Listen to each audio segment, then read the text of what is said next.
Забрала посилку з вашими замовленнями і з деякою косметикою, яка вже в мене закінчилась.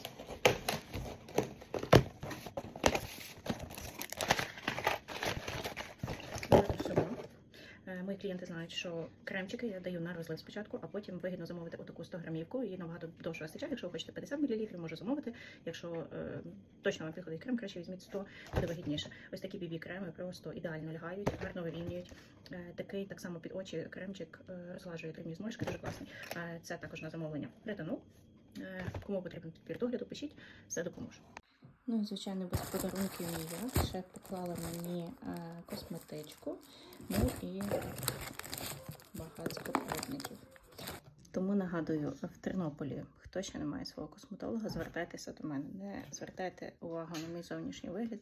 Я мама в декреті, яка працює. От така, мама 3. Гарного дня.